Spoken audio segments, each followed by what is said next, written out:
It's been almost 2 years since I left Straightway.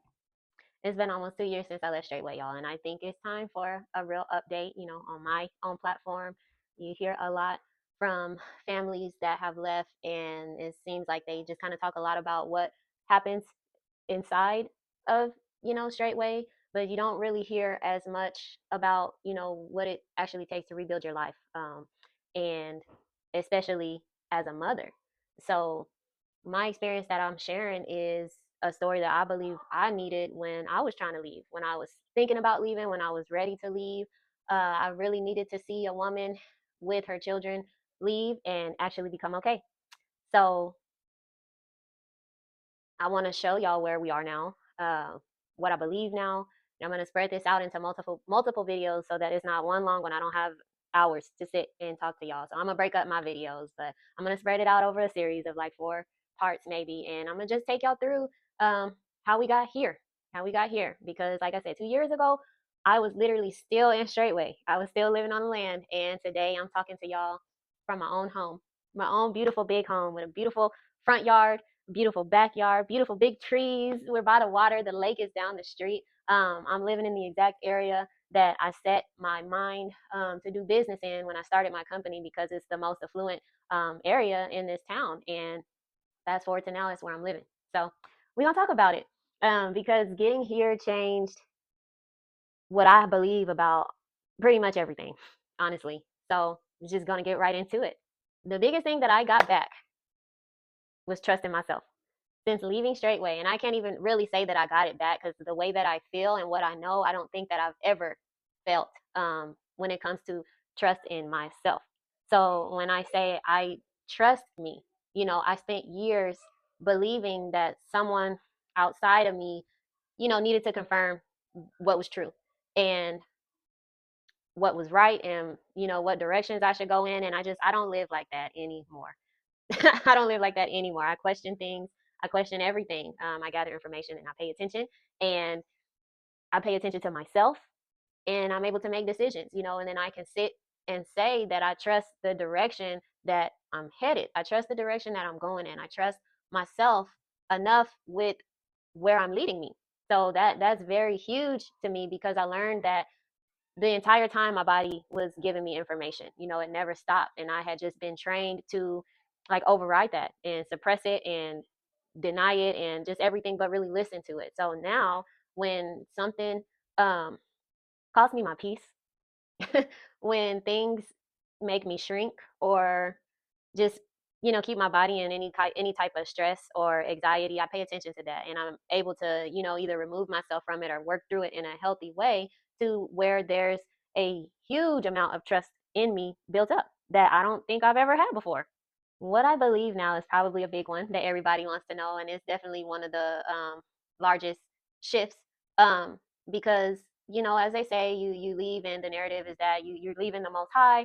You go on, and you don't do better than how you did in Straightway, and that's not the case at all for me. Leaving Straightway did not make me less spiritual. In fact, if anything, spirituality has become so much more real to me, so much more real to my children. I absolutely believe still that there is something greater than me. And I feel deeply connected to that. I feel deeply connected to it. I just don't experience that relationship with my creator the way that I was taught because that's just what that's what I was taught. It was given to me. And for me now, you know, my relationship with my creator feels so much more nurturing. Um, it feels feminine and it feels safe. So that's my experience. I'm not asking anybody else to make what I believe their religion. I don't think that's healthy. I think that's toxic, and it's not really easy to do because everybody is different, And me allowing outside sources to tell me what to believe just did not work for me. It didn't work for me at all. My prayers have changed. I don't approach God just believing that I'm powerless and that I need someone to come and save me, and I just don't know what to do. I'm confused and helpless. I speak now from what I know. I listen, and it's like I get to participate in finding out my answer or creating my answer. And it's just a very fun and free and liberating space that I'm in. I didn't leave Straightway to become a Christian or to become an atheist or to join any other cults. I've found the Most High in me.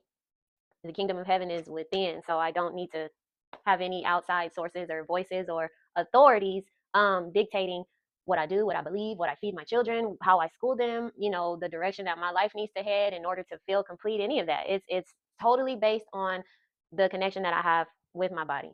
um, there was actually a period after leaving for me where I didn't really want to read the Bible. I couldn't touch it really, um, because it was so connected to control and fear, and um, it was weaponized for me as a woman, to stay in harmful situations and again ignore what I was discerning and what was being communicated to me internally.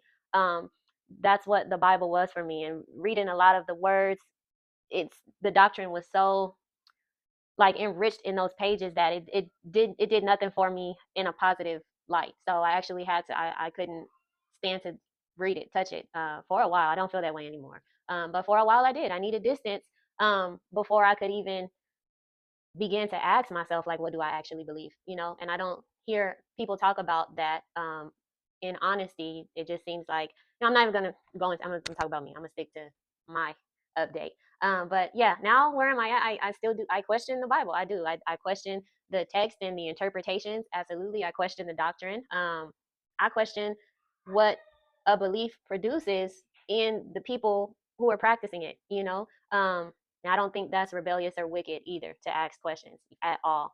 I think it's necessary because how else do you learn? That is the sign of intelligence and thinking critically. So not being able to question or ask to get clarity already, that should be, a red flag to anyone in any environments where liberty to learn is not encouraged. Um, so obviously, I'm not an Israelite. I am not an Israelite, and I will never be an Israelite again. That is a life that I will never go back to living. And now, even, sitting here, I have learned to never say never. Y'all, Justin Bieber was right. Like, I understand that. But with this here, I will never. I will never. In fact, if I ever announce that I'm going back to that lifestyle, somebody please come check on me. Something is terribly wrong. Okay, please check on me because I'm so serious. I'm not an Israelite. Do not keep feasts and, do rituals of keeping Sabbaths and, just no. And so with that being said, all of you men, brothers, sending me friend requests, please stop. I'm not going to add you. Your name is Ben Yehuda, or, you're not using J's in your name. You spelling Israel with a Y and all, just all y'all, please stop friend requesting me. I'm not going to add you. You're not going to like my post. My content is not for you. Um, so I don't even know why are you coming over here. And I don't mean that in a rude way. I'm just being real. I don't want my algorithm um, being clogged up with, posts about wickedness of a woman in 2026, and we're still calling every holiday pagan. I'm so good on all of that. Everybody in my reality is allowed to think and believe what they want, but don't try to force it on me. And with the same respect, I think and believe what I think and believe, and I don't force that on anyone. I'm telling y'all now to answer, the questions that I've got, but outside of that, it's not something that I'm pushing publicly. And I'm not covering my head right now for spiritual reasons either. It's just part of the fit today. But yeah, not an Israelite. Not an Israelite. Y'all don't have to friend request me. Not gonna add you. Uh, I think another major change is that I have decentered men. I've decentered religion, Christianity. I've decentered patriarchy, um, the concept of Christ, the concept of God, all these things I have decentered. And talking like this is like a trigger. If you haven't heard phrases like that before, like decentering men, because I remember still being in Straightway coming across things that I had never heard before. I didn't know anything about, and it made my ears perk up. So like what that means for me is I just don't organize my life around men. It's not male centered. I don't think that marriage is the end goal. I'm not waiting for male partnership, and I'm not looking for it in order to become whole or be fulfilled and live out my highest duty, to be married. I don't think that way at all. I have a home that I provide, um, and I'm not functioning in a masculine role to do that in order to provide. I'm still able to parent and mother in my femininity. I'm still able to build and solve problems in my femininity, and I experience so much peace. So I'm not waiting on marriage, to make my life begin. I know leaving, I was called a whore, the Kentucky whore or whatever. In videos to come, I'll tell you, and I'll name all the men that I have laid with and dated since leaving Straightway, because I am such a whore. I'm gonna give y'all the whole count, the whole rundown, the whole list of all these partners that I've spent time with, because of the narrative that was painted of me, in a male centered patriarchal place. Which obviously I'm joking. The number zero, I'll tell you that. The number zero. But I'll talk more about all of this in videos to come. I don't want this one to be too long. I don't want any of them to be too long. But I think, yeah, that's another major change. It's just not centering my life around men. And then also not raising my daughters to believe that marriage is something that they have to do or like look forward to. I'm not going as far as saying don't get married. They are just going to be, and they are already being extremely informed on choice and security and the risk in putting your livelihood in the hands of somebody else's livelihood, and especially a male. So yeah, that's a really big thing in my household. Like I'm just raising them to not see marriage as the only, not the only, but just the grand destination that they need to excel to being a woman. Talking about my girls, I can say that another big change, one of the ones that I'm the most grateful for and that I enjoy daily, is um, the gift of actually getting to know my girls, actually knowing who each of my children are and watching them be that and show me, without anyone else telling them who that is, without any book or influence or environment or teachings or people, telling them who they're supposed to be, including me. I'm enjoying seeing them for who they are. I I didn't realize how much of my parenting was actually dictated by what somebody else believed children were supposed to be, especially girls. I was so far gone that I didn't even see how that was happening and how dangerous for me and my daughters it was and could have potentially been for them aging in Straightway. Um, but now on the outside, we talk so much. The connection that I have with each one of them individually, and the connection that we have collectively, like as a whole, as a little unit here. We talk so much about everything. We talk about our bodies. We talk about our emotions. We talk about health. We talk about relationships and building them and keeping them and identifying if they are good or bad. They ask me questions all the time. I welcome questions. I want my children to be critical thinkers, because I was not a critical thinker in Straightway. Whatever I was told is what I believed, and that blows my mind now. I would be so sad and feel like I failed as a parent if my daughters, any of them, were functioning in their adulthood the way that I was 2 years ago. I've failed miserably if my children are in that state. So they ask questions. I encourage it. They disagree with me. I encourage that. I'm fine with it. I think it's healthy. I think conflict is healthy. We learn how to resolve things. We learn how to communicate with each other. We learn how to listen to each other. All these skills that did not develop until we left Straightway. But yeah, I trust connection with my children. I trust connecting with my children. I trust the connection that I have with them far more than the need to control them. And I'm speaking from past experiences of being very authoritative and controlling of my children as a single mother, because of the pressures that I put on myself. I will say that one, I put them on myself, but also it was influence. It was very subtle in the undertones of, we need to be represented well, and just all the fears and all the things attached to what made me control. Is so not necessary on this side. I don't do any of the things that I used to feel like I had to do daily, in order for my children to be whatever I thought I needed them to be in Straightway.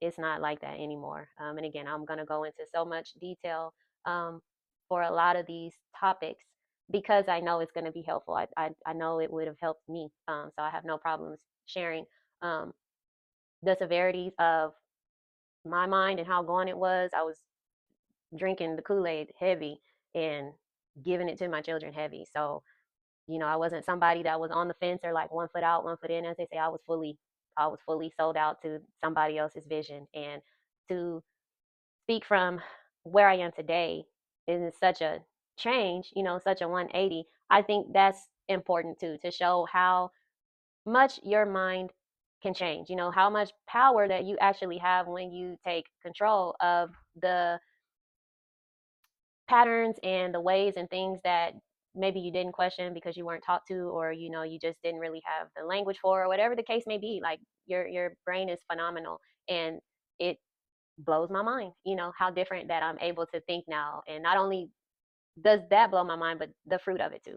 Also, like, confirming that you're okay, you're safe, you're going down a path that you can trust. And I'm just at peace watching everything unfold. But the other thing, speaking of the brain, um one thing that I completely underestimated was just how much of leaving had to happen in my mind. And I'm going to say my brain, because I feel like the mind is a very vague idea and concept for us to grasp and really produce a tangible result.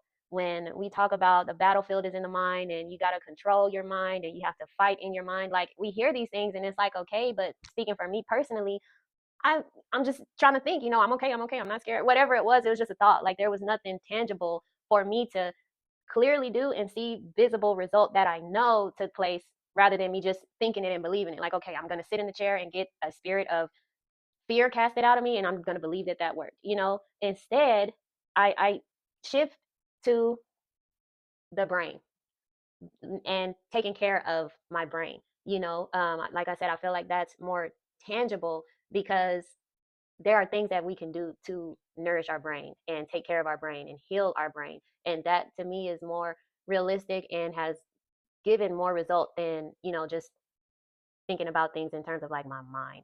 I hope this is clear, y'all. Put questions in the comments if you have them. I'll answer them. But yeah, it really surprised me how much my brain had to change, because we see it. You can leave a place physically. You can physically no longer be a member of Straightway and still carry its programming everywhere you go, and with everything you do, and still in how you talk and think and parent your children, and um, be in relationship with your spouse and all these things. But you're not at Straightway anymore. But the programming is still there.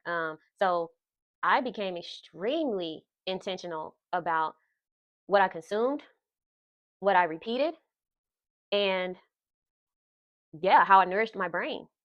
Uh, the relationships that I allowed around me and my children, and then also, like, just my entire outlook as far as what I expected from my life. And that's a really big one. When I say, I changed my timeline. I changed my timeline. Clearly, I was homeless, and now I'm living down the street from the lake, right? So I changed my timeline, and it didn't come from me just sitting and thinking. It didn't just come from positive thoughts. My identity had to change, and like I said, my expectations had to change. My decisions changed, of course, and um, my speech changed. Pretty much everything, until eventually my reality, my circumstances, uh, they started changing too. And you know this to be true. Like, I'm not just saying things, because you can literally relate that to how you changed coming to Straightway. Prior to that, your life was totally different. But what did you do? You changed your clothes. You changed what you were watching and listening to and singing. You changed how you were eating. You changed how you were thinking. All of it. You changed how you were parenting. You changed the dynamics in your household as far as roles for gender and um, all of that. It changed, and eventually, you're on land. You're an elder. You're whatever. You changed. You changed, and it wasn't just from thought.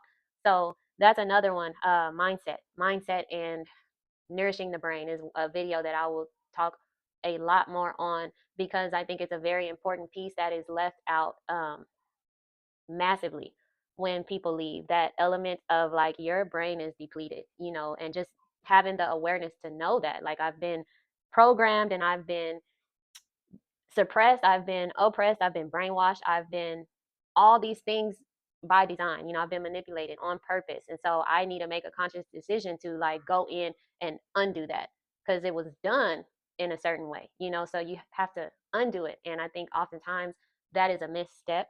And it's one of the most important, over anything else, because it pretty much determines how the rest of your experience of rebuilding is gonna even go. So I'll talk more about that one too. It's probably my favorite topic, y'all, because it is just transformational.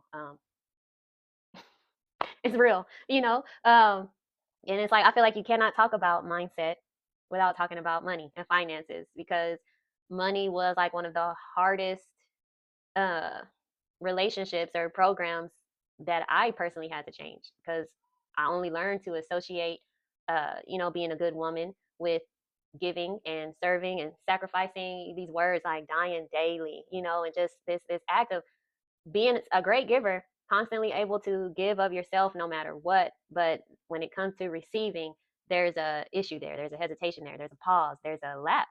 So I had to learn how to um, put my hand out and receive. Building a business taught me that. Building Fresh Aura taught me that I could take something that I was skilled at and put a structure around it, leverage it, put a price on it, and receive that. You know, Building something that belonged to me and being validated for it over and over was extremely liberating. After years of not working, after years of not actually receiving a paycheck, like I feel like there's something spiritual even to that, like working for money, or exchanging some type of value and then receiving money in exchange. It's another thing that is not talked about. But I stopped believing that making money meant that I had to work harder and I had to work my body harder. I think that was also a really big lesson for me, because of that, I started to learn relationships, how important it was and is to build them. I learned sales, I learned systems and contracts, and delegating, and the business started growing and changing. But the funny thing is, so many of these skills are actually what was developed from being in Straightway, being in a high stress, high demand environment, using crazy problem solving skills, using crazy communication skills. You're um, around all types of different personality types and undiagnosed mental illnesses, where you have to adapt pretty often, and that makes you a different type of person, that can go toe to toe with someone who's been to business school and done sales and had all these professional careers, and you haven't. But you know what it takes to be in an industrial kitchen environment, cooking fresh food for hundreds of people and having to make sure everything goes right. That's that's not easy, that's not normal. So I just became more strategic instead of like being more exhausted. I think that was one of the biggest financial lessons that I learned through all of this, and that's the most different about me. Definitely, it takes a lot for me to take things personally, but also like just if it feels stressful, if I feel like I'm doing too much, I'm out. I'm out. But uh, if there's alignment and it flows, and I didn't have to break my back or do things that took away my dignity or take away my integrity, that's incredible. And I feel like, again, these are narratives that need to be out on the forefront a little bit more, but I understand why they're not too. So that's why I'm here, sharing my story, my testimony, my update, whatever y'all are gonna call it. But yeah, money was a big one, because I feel like that was kind of the final stage of what actually brought me here. To when I say here, like this point, being in my own home, paying my bills. 2 years ago, this was the area I wanted to be in, and I won't say 2 years ago. It hasn't quite been 2 years ago yet. But when I started my company back in December 2024, January 2025, I knew that this is the area I wanted to do business in. This is where the money is at. And I didn't know at all how I was going to get here. I had no idea. I don't have any business training. I don't have any type of education professionally or experience professionally in building a business and managing a business and scaling a business and pitching it and all of the things required. I did not know how I was going to get here. I just knew uh, the kind of life that I wanted to experience and that I wanted my children to have. And that's kind of just what I stayed fixed on as the North Star when I made choices and decisions and set myself up in certain ways. But I just knew that we deserved better, and I was not going to settle. So when this house became available, when I found it, and got approved and signed the lease. And I will go into way more detail because this in itself is a huge testimony and being in this home. Obviously, y'all, because like I said, it's huge. We're not in an apartment. We're not in no government housing where it's income based. No, we are in a beautiful neighborhood, in a in a beautiful city, in a beautiful county where the water's clean, the streets are clean. There is not skyscrapers everywhere. We are by trees and a bunch of green space and hills and the lake. Like I said, it's timeline change. So when the home became available and I applied for it, got approved, we moved in. I signed a lease. We moved in. Um, I didn't have the income to uh, how do I say, like, my finances didn't match how all of this was going to work. I'll put it that way. They weren't, like, the company was growing and we were getting there, but we were not there. I just knew that this was our home. The way that it worked out, the landlord being the way that she was giving me a chance and listening to me and just kind of understanding my story and working with me. She definitely took a chance on me. But I didn't. The income didn't match the yes, and I just knew, y'all. So probably for the first time in my life, not knowing how I was gonna pay rent that next month, like, that didn't automatically mean no to me. It didn't mean not right now. Like, my answer was still yes. I still said yes. And I was honest about where I was with myself. And I kept asking, I kept building, kept taking like the next available action. And again, mindset is everything, y'all. I just really refuse to destroy myself and trying to force that outcome and trying to like figure it out. And I never allowed like a doubt. I it, I never doubted. Like, there's no way that I found this home, and we moved into this home. The transition was so smooth. There's no way that I don't deserve this, and I'm not going to be able to sustain it within these 30 days that I have to generate this money, to make this rent on the first. I just knew. I just knew that we were going to be good, and so the resources came. I said yes, and like 2 or 3 days later, I started getting calls for way bigger commercial contracts than the ones that I was getting. Way bigger. July was the largest month of quotes that I have ever given in the existence of my company. And we closed on a lot of them, and some are still pending. And of course, some, not all of them landed, but July was a transformational month, indeed, for Fresh Aura. And it right after I said yes is like the company took off. And so that experience changed me because, y'all, now I know. Now I know that I don't need to see the entire, bridge or view before I take that first step. When I say I trust myself, when I say I trust the direction that I'm headed in, now that makes even more sense to you because I didn't have that money, y'all. And I have that money and I have more than enough of it in 30 days. So, uh, this is what all that internal work looks like externally. I'll show you. I'll probably make like a Patreon or something where you have to subscribe to, where I go into detail. I'm pretty open. Like, I don't have really anything to hide. But I know that people are probably watching it because of my voice and my narrative and the things that I'm speaking and the women that I'm speaking to. I know that I have to be wise, and so I'll probably make like a private platform or something where I share a little bit more exclusive information that if you really want to know, pay me a little money, help me out here. But I'll make it valuable to you. But you know how it is, y'all. You know how it is. So, but yeah, 2 years ago, um, my life looked totally different. My mind looked totally different. My relationship with my children, my circle looked totally different. I'll talk about that even more, like the transformation as far as how many people just got dropped off. How many people dropped off personally out of my life, and there were people that I also chose to let go for my reasons that, again, I'll share all of this stuff because I don't have anything to hide, and I know that it will help. I wish I had content like this to watch on Friday nights when everybody's listening to Blog Talk, or in my quiet time, in my private time when I'm doing what I need to do. I wish there was content like this for me to kind of speed up that decision and just